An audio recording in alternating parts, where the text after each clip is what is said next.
Well guys, welcome to my GX470 camper build.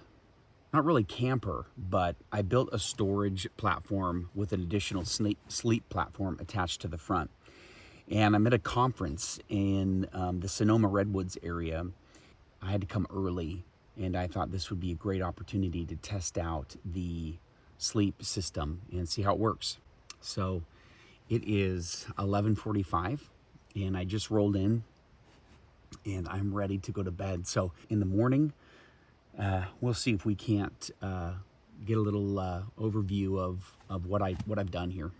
Well, I'm all in my PJs, teeth are brushed, ready for bed, and I'm ready to test this bad boy out and see how we do for the night, see how comfortable it is. I'm really excited. I've wanted to build this platform, this sleep system since I bought this thing. This was my plan, to build this so that I've got options of ground tent, rooftop tent, and now the ability to sleep inside the rig. So I'm excited to see how this works tonight and how I do. So I will see you guys in the morning. Well, good morning, guys. It was pretty comfortable in here. I'm on 3-inch memory foam, and there's like an inch egg crate underneath me. So I felt pretty comfortable as far as that goes. I got a little cool, had the windows cracked, but I also had no beanie for my head. But as far as being in here, quiet, stable, there's no condensation in here that I can tell. Yeah, just a really great sleep experience. So I'm really pleased with how it turned out. I do want to get some blackout for the windows. I don't want to stealth camp. I'm not a stealth camper. I don't intend on stealth camping. But if I want to sleep in, even though this is really dark, it's still is brighter than I would prefer as the morning comes on. So at some point I'll cut out some blackouts for the windows and darken it up pretty good in here. But other than that, it was really pleasant to be in here. I'm really pleased with it. So I have some work to do for this conference. So I need to get dressed and kind of clean up and get some breakfast and coffee going and get to work. So let's get to it.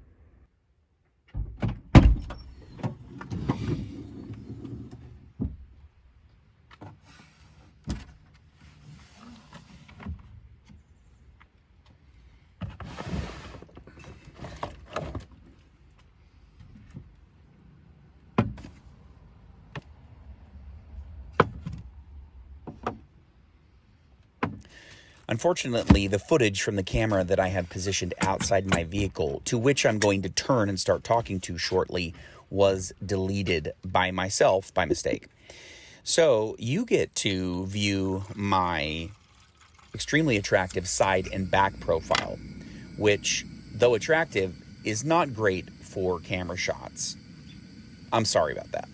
All right, guys, so let me tell you a little bit more about this sleep platform. It's built in 2 sections.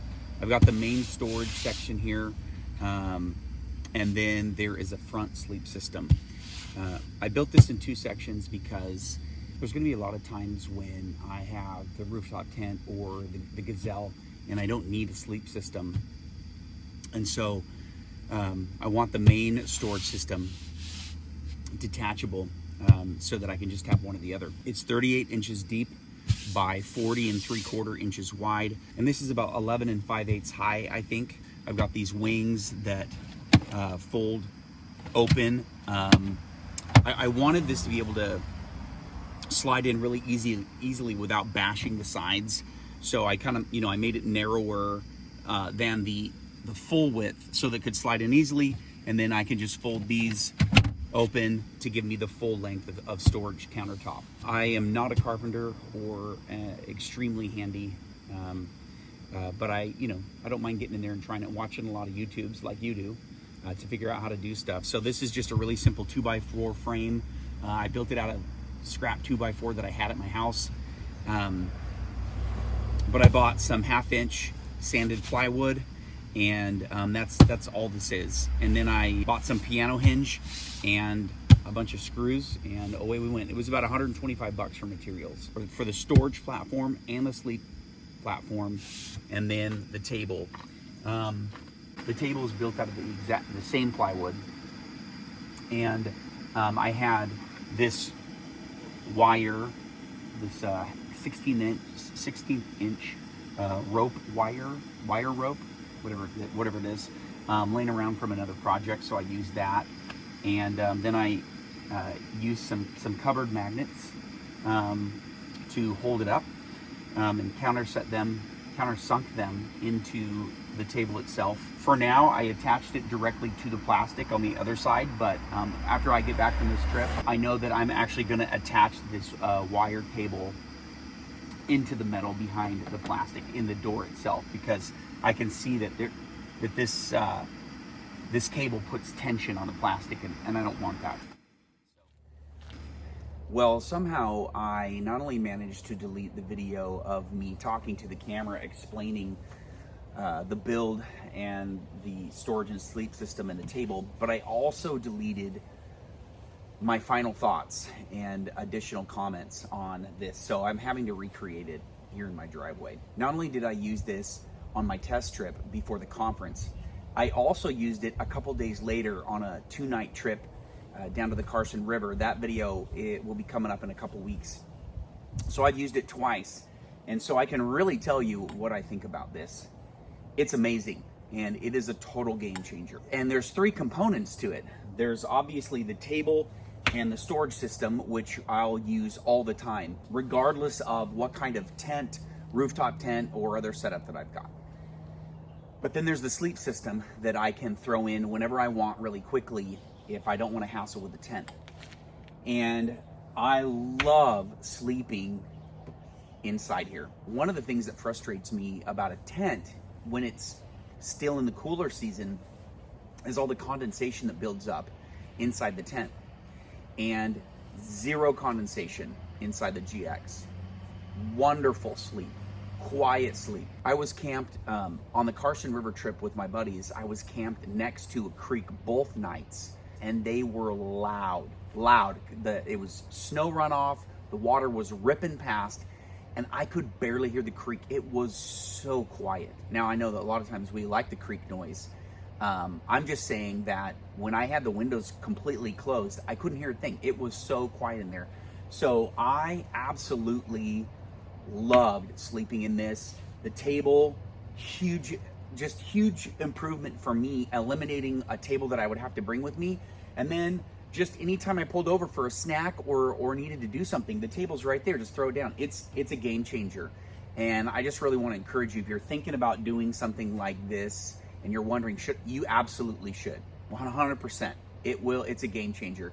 And for myself, because this is a daily driver / family vehicle / weekend adventure rig, the ability for this to come out so quickly is huge for me. So a couple thoughts. These are just cheap bins that you can get at Walmart, at Costco.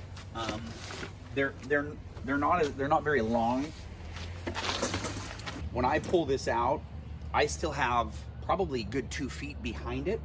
Maybe not 2 feet, maybe 1.5 feet behind it of space that I have to kind of crawl in here to access, or I have to fold the seat forward.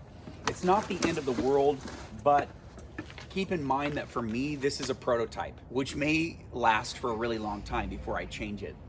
But I built it thinking that I would modify it, change it, and then eventually I may do, using extruded aluminum or 80/20, build a more permanent system. But for now, this is a great platform to test and to tweak and to just figure out what I really want before I build something that is permanent, that is really not modifiable once it's done.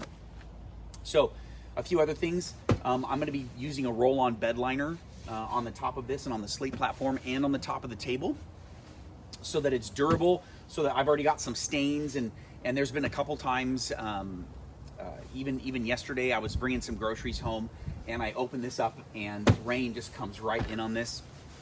And so I want a bed liner to protect it, be able to slide stuff in and out and not worry about it just tearing up the top. I'll probably do a piece of really thin angle strap or something along here, just to, that was a recommendation of a buddy. So when I'm putting stuff in and out, it doesn't chew up this edge. And then for the table, I will probably stain this. They have some really interesting stains these days, and I'm thinking about like a gray stain that will sort of almost match and cause this to blend, or a really pretty wood, just a really warm color that will the brown will contrast nicely with the gray. I'm not sure yet, but I want something on this, and I'll probably do the same thing, maybe a piece of angle on this, and just to protect the edge. So. And one other thing is that I was really surprised at, in the end, how light this is. This particular piece of plywood, this sanded plywood, was a lot lighter than other plywoods. And then these 2x4s are older. They're not new. I've had them sitting around, so they're actually really dry. And so my first thought was, I want to do extruded aluminum in 80/20 because I want this to be really light. But when I finished building this and picked it up to put it in the GX for the first time, I was shocked at how light this was. So I don't know that lightness is now a motivation for me using a different material, because this is really light and easy to maneuver. It's not in its completed form yet, but it's really close. So I love it, and I'm looking forward to using this a lot more. So thanks for watching. Feel free to like and subscribe if you're interested in the content on my channel, and love it if you leave a comment or ask questions. I'm happy to answer any questions that I didn't already answer in the video. So take care. We'll see you back on the trail.